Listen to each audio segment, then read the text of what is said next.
A nobleman born to fight evil who ends up becoming the very evil he was born to fight.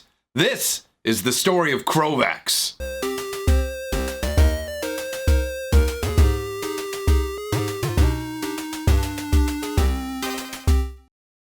Greetings, hatchlings! We are here for another magic lore video.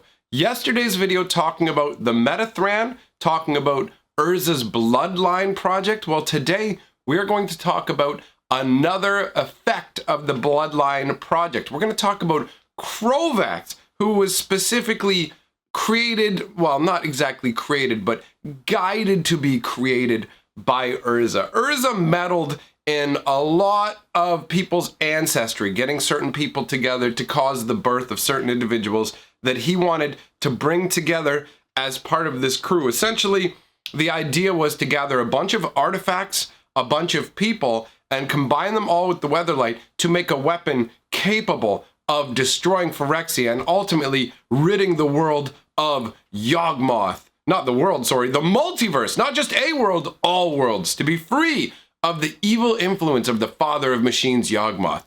So, Crovax is one of these individuals. Urza kajiggered things around so that Crovax would be born in a particular noble house. That's what he wanted to have happen. So Crovax ended up being born. He is a black-aligned individual, born and lived in Herborg. All right, now he lived a fairly reclusive life with his noble family. He did not have a lot of friends, did not have a lot of interaction with people. His family had an ancestral item that they used to protect their noble home, an amulet that would summon an angel, specifically the angel Selenia. Now, you may remember this from the video that I did talking about the different angels, the white-black angels in Magic the Gathering. So, this is where Selenia comes from. She is actually summoned by an amulet owned by Crovax's family. Now, we don't actually know the name of Crovax's family. That was never given to us. That's lost to time. So we don't know what his last name is, like his family name. We just know him as Crovax. And interestingly enough, we don't get to see Crovax before the fall on any actual magic cards. We see him depicted in his Vanguard form, which is very, very weird because on the Vanguard card, it kind of has an ability that feels like it would tie into him after everything goes wrong. But let's not get ahead of ourselves here. So, he's basically a nobleman. He is brought up in this rich family without much interaction with people. Now, obviously, since he's part of the Bloodline Project, he's going to be introduced to the rest of the Weatherlight crew because Urza is accumulating all these people and artifacts together, playing the long game against Yawgmoth because he realizes that he can't just directly confront Yawgmoth the way that he had intended to. He has to build up the resources to do so.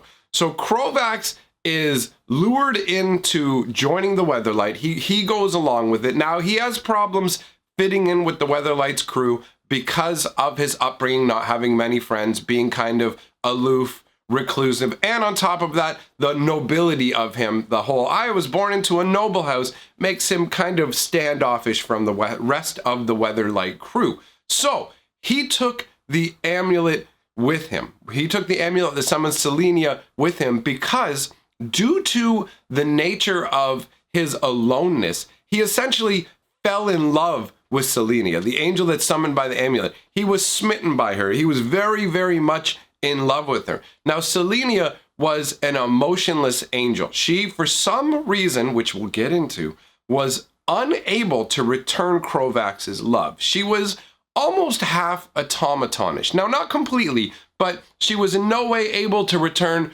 Crovax's love. Now, you see most angels are white, that are white-black. Where does the black part come in? I mean, you understand the white aspect of it. Well, the black aspect actually comes in because Selenia was an angel that was captured from Sarah's realm. Sarah is the goddess of light, and that's where a lot of angels come from. Now, Selenia was captured by Phyrexia and corrupted by Yawgmoth and bound to the amulet by Yawgmoth. So this amulet that's in possession of Crovax's family, this amulet that Crovax has, was actually crafted by Yawgmoth, the one that they're all trying to destroy, interestingly enough. And he can use it to summon up Selenia.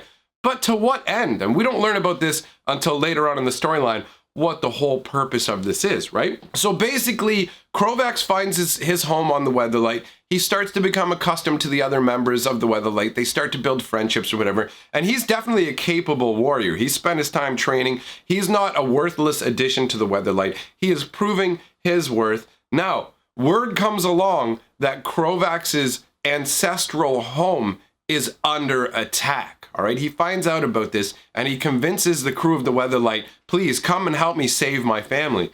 So they return to Herborg, but it's too late. Phyrexian agents, specifically Morinfen and Gallowbraid, have come along and laid waste to his ancestral home. His family has been wiped out. Crovax's family has been wiped out. Now, he can't handle the guilt from this because he took the amulet that summons the angel that used to defend their house with him when he left. He took the amulet with him, right? So basically, he goes, you know what, I can't handle what's going on. I'm not going to come with you guys anymore. I'm going to stay here where I should have been all along. And the Weatherlight crew go off without him. Now, since he's part of the Bloodline Project and he's part of Urza's plan, eventually they do end up coming back and trying to bring Crovax back on board. Like, come on, man, we need you, come with us kind of deal. In the meantime, while they were gone with the loss of his family, and it was just his family, by the way, when it came to Herborg, Gallowbraid and Morinfen did not lay waste to other noble houses in the area. It was specifically targeted to his ancestral home. So his family is gone at this point, right? His lineage is wasted. There's nothing left of it. And he is basically alone in the desolate ruins of his ancestral home, and his only company is Selenia. Now, his love for her, it goes a step further and becomes obsessive and dangerous and unhealthy. And so he thinks to himself, well, what can I do to make her love me? I know, it must be the magic of the amulet that she's bound to that makes her incapable of loving me. So he smashes the amulet, which frees Selenia, and she instantly flies off. She's just gone. And he's heartbroken by this. He can't believe this, right? Because obviously he's looking to have the love reciprocated. Does not happen at all. So she flies off. He doesn't know what's going on. The Weatherlight crew return. They convince him, like, hey, come along with us. All right, no problem. So he does. Well, not no problem, but you know what I mean. He's like, all right, I'll come with you. What else am I going to do? Stay here and be mopey? So he goes along with them out on their voyage. Now, Selenia has a telepathic bond with Crovax specifically. So occasionally her spirit will come and whisper to him. And you can actually see this in the artwork, Whispers of the Muse. You can see Crovax, he's all brooding, and you can see Selenia over his shoulder whispering in his ear. So this is Selenia calling out to him. It's all part of the Phyrexian plan. Remember, Yawgmoth has bound Selenia to his service, to the amulet as well. But the amulet just allowed whoever controlled the amulet to control Selenia. It didn't basically, it's not the focus of the control that Yawgmoth has over Selenia. So Selenia actually ends up being forced into the service of Volrath, who is another character we will talk about at another time. But he is one of the big bads for Phyrexia, right? He is one of the main antagonists that they have to deal with. He has, like, the good guys have the Weatherlight, the bad guys have the Predator, and the Predator is headed by Volrath. He is the person who is in charge of that airship. So basically, they're going to go ahead and invade the stronghold, right? That's the plan. The Weatherlight is going to go and invade the stronghold because the Phyrexians have managed to capture certain members of the Weatherlight's crew. They have Sisse, they have some of the artifacts from the Weatherlight. So the Weatherlight crew need this back. They need to go and help their friends. They need to get the artifacts back. This is all necessary. Now, at a certain point, a shapeshifter in the form of Selenia shows up, and Crovax loses it. He goes insane. You can see he just goes like crazy with rage. Not insane, but he goes crazy with rage, like one step from insanity. And he basically just rips the shapeshifter apart with his bare hands. He just beats it and pummels it until there's just shreds of it left. And you can see this in the artwork of the card, Amok. The flavor text says, Crovax's rage was horrifying. Within moments, only blood and shreds of flesh remained of the shapeshifter. And you can see him, look at that. He's got one hand where he's grabbed and he is just going to town on this thing. It's super, super intense. I really enjoy the way that they use the artwork and little bits on the cards to convey this story. It's so good. But this was just a shapeshifter. This wasn't the real Selenia. And it only gets worse for Crovax from here, because on their attempt to go and invade the stronghold, they are intercepted by the Predator. And who is flying ahead of the Predator? It's Selenia. And Crovax sees this, and it's just, it's like step after step. Phyrexia is leading him down into the realms of madness. The way they play him like a fiddle is incredible. And you can see the reaction of the betrayal that he feels in his heart when he sees Selenia at the head of the Predator in the card Enfeeblement. You read the flavor text, and I mean, it shows him like this, right? Just in this darkened kind of mood. Crovax had witnessed Selenia lead the Predator to the Weatherlight. As the battle raged on deck, he felt his strength melt in the heat of her betrayal. This is his love. He hasn't been able to shrug off that love, regardless of the fact that she abandoned him, that she never reciprocated. His unrequited love still very much is nestled in his heart, and he is a slave to it. And that will be his ultimate undoing. Because what happens is once they get into the stronghold, once they actually manage to get inside there, they run into the real Selenia. And so Crovax ends up battling her. She forces a battle because she launches an attack at Crovax right away. He's basically like, Selenia! And she's like, I'm gonna give you some, and just goes at him. And so he ends up fighting back, right? And she's ducking all of his blows. And then at a certain moment, it's basically like she lets him strike her. And you can see the actual moment of this happening in the card Deathstroke. And the flavor text says, for a sharp second, Selenia froze, and Crovax's blade found home. As the angel shattered like glass, Crovax felt his mind collapse. The curse had been fulfilled. What they're talking about there is Selenia actually busts down into a bunch of shards. At the moment of her destruction, she busts into a whole bunch of shards. The only thing that remains is her sword, and that sword is actually is represented an artifact on its own. But anyways, she busts into shards, and those shards slam into Crovax's body and his mind, cursing him and turning him unwillingly into a vampire. That was the purpose all along. Phyrexia's plan was to corrupt him into a vampire. So this curse had been laid on the angel of whoever slew the angel would be the one to have this curse fall upon her. So it was manipulated entirely to get Crovax into this scenario, and then boom, now he's a vampire. And you can actually see this. This is the magic card that represents Crovax, Crovax the Cursed. This is the point when the vampirism has taken effect. So he is now a vampire. But he passes out.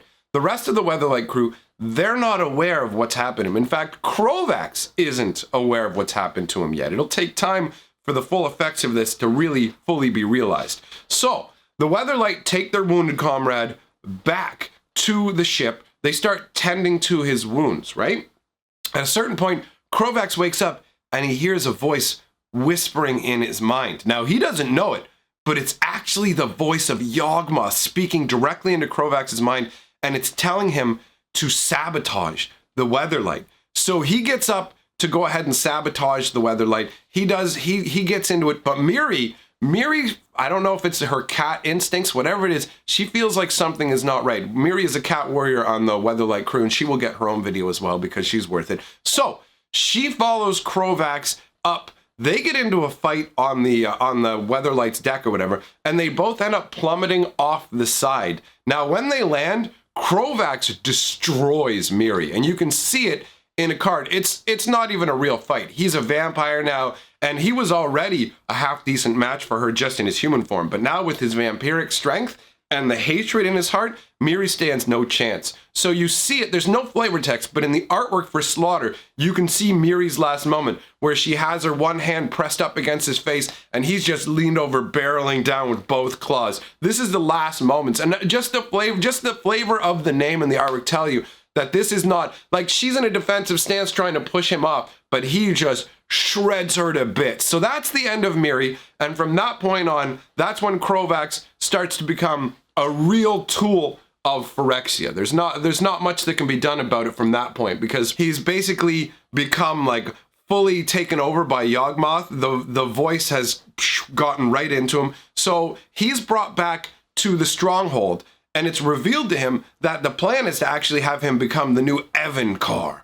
And that is basically like the leader of the Phyrexian armies, the big bad, right? And this is what Volrath was supposed to be. And they actually end up battling. Volrath and Crovax end up battling for this position because they both want to be the Evincar. They both want to be in charge.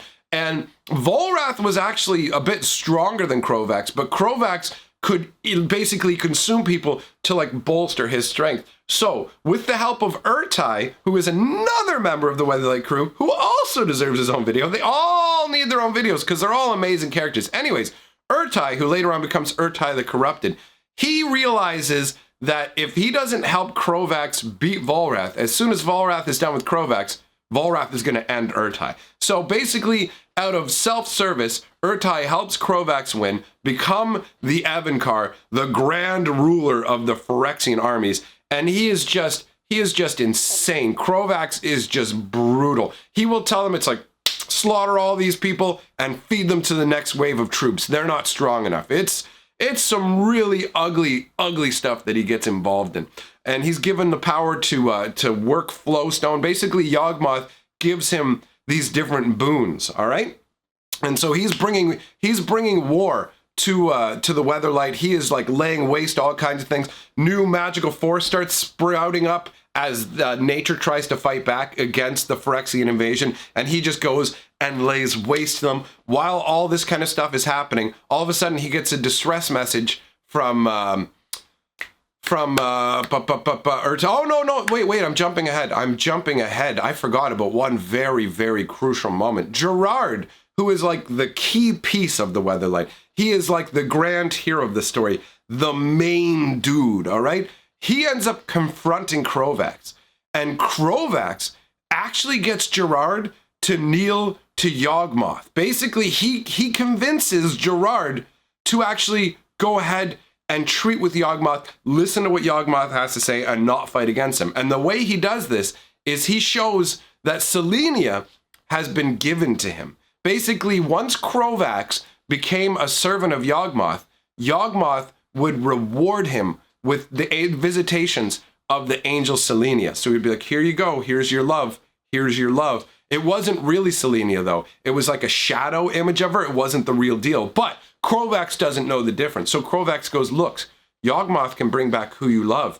And Hannah, who Gerard loves, has been slain. So basically, what happens is Crovax goes, do you want the love of your life back? Well, if you bow down to Yawgmoth, he'll make it happen. And so Gerard actually follows his heart and goes, okay, you got me. All right, I won't fight you. You know what? I'll go listen to Yawgmoth. We'll see what he has to say. So Yawgmoth basically goes, oh my God. I mean, he doesn't really clap like that, but his reaction is one of like exultant triumph because now the leader, the most important person that he'd been trying to deal with for so long as part of the Weatherlight crew is now going to kneel to Yawgmoth. So as a reward to Crovax, what happens is Yawgmoth makes Squee, you know, the little goblin cabin boy, it makes him immortal. You ever wonder why Squee keeps coming back over and over and over and why you can never get rid of him? It's because Yawgmoth made him immortal. And why did he make him immortal? So that Crovax could murder him over and over and over. That's literally, which is insane. Squee is immortal just so that Crovax would have a plaything for his sick, twisted, violent lusts, right? And you can actually see that in Phyrexian Tyranny in the artwork. It's crazy. You've got Crovax, who looks bigger than we've ever seen him before, and he's just like, he's looming over on his throne, looking down at the twisted corpse of Squee. And the flavor text says, he is Yawgmoth's reward to me. I shall kill him 100 times a day. How insane is that? It's amazing. So, back to what I was saying about Urtai sending out Crovax a distress call, essentially saying, you need to return to the stronghold. This is after all this has happened, after the Gerard going and treating with Yawgmoth. So it turns out Gerard has actually returned from Phyrexia, and he's been given boons that make him the equal or even stronger than Crovax. He comes back with the ability to shape Flowstone just like Crovax can. All of these things, which is absolutely crazy to Crovax, and they end up battling. And at a certain point, Gerard actually cuts him in half. He just cuts Crovax right in half. And that's actually where Crovax's story ends. Well, almost. Crovax's spirit ends up, the spirit of Selenia comes and takes the spirit of Crovax away. And that's the last we see of either of them. So presumably, through this destruction, Selenia has been freed, and Crovax, when his spirit is pulled up out of the corpse, it is no longer the cursed version. It's the original, like, young nobleman version. So you get that sort of, like, kind of happy ending where then in death they're reunited and perhaps they get to be in love. Now, we don't know that for sure, but it is a nice little way to end off this epic character storyline, man. It's so crazy. Now, an interesting note on this as well is when they did the timeline shift, when they had Time Spiral and they had some tweaks to the storyline, they actually redid Crovax. You have the black version of Crovax as the Ascendant Evincar, and that represents the moment when he took leadership over the Phyrexian forces. But there's actually another version of Crovax from when there's a timeline warp where instead of Crovax destroying Selenia, Miri the Cat Warrior destroyed Selenia. And because of that, Crovax actually ends up as an Ascendant hero. He ends up fulfilling the destiny that Urza had in mind for him. And you can see that on the card, Crovax Ascendant hero. He is, I really like the artwork for this because he's trudging through this black Phyrexian mire, but he's strong and proud and noble with big shining armor, and his cape is made out of angel feathers from Selenia's wings. How cool is that? And actually the blade that he wields, if you look at that sword right there, that's Selenia's sword that he's wielding as well. And the flavor text says, Crovax was destined for an angel's curse, but one warped timeline saw the noble redeemed. So in one of the timelines, boom, instead Miri took on the curse. And they show the actual, that happening too in Keen Sense. Now, Keen Sense is a green reimagining of Curiosity. If you look at the original Curiosity, it shows the moment where Miri actually follows Crovax out up onto the deck of the Weatherlight. Basically, it's moments before her doom. It's moments before that slaughter moment, right? But Keen Sense is a color-shifted green version of Curiosity. It's the same card, but green. And the flavor text says, Crovax sensed that Miri wasn't ready for the curse taking hold of her. Weeping in his heart, he fled. And then you've got Keen Sense showing Crovax actually that's the rope ladder that is on the Weatherlight. So basically he's going back up to the Weatherlight, leaving Miri to her curse, and you see Miri the Cursed as the black version of her instead of the green normal Cat Warrior version. It is so very epic, the entire storyline, and I love that when they did the Time Spiral time shift that they gave a nod to this and had Crovax be the hero he was always meant to be. That's pretty awesome, and it's still pretty rough for him because it means that he had that moment where the angel that he loved got destroyed before his eyes, and he took up her wings and made a cloak out of it and has a sword and becomes the epic hero to stop Phyrexia. That's so amazing to me. So, my friends, that brings this bit of lore to a close. It is time to check in with the golden hatchlings. No, the regular hatchlings, I keep getting that messed up. Oh, hey, nerds. Didn't see you there. You know what it is. And together, we are the hatchlings. Snoochie Poochies. All right, if you have not sent in a We Are the Hatchlings video, do so. Get on board. We're having a lot of fun here, my friends. I stream a fair bit over on Twitch on top of being here, so if you want to come and hang out, see some fun gameplay, or just chill, come on by. I'd be happy to see you. Now it's time for the Golden Hatchlings.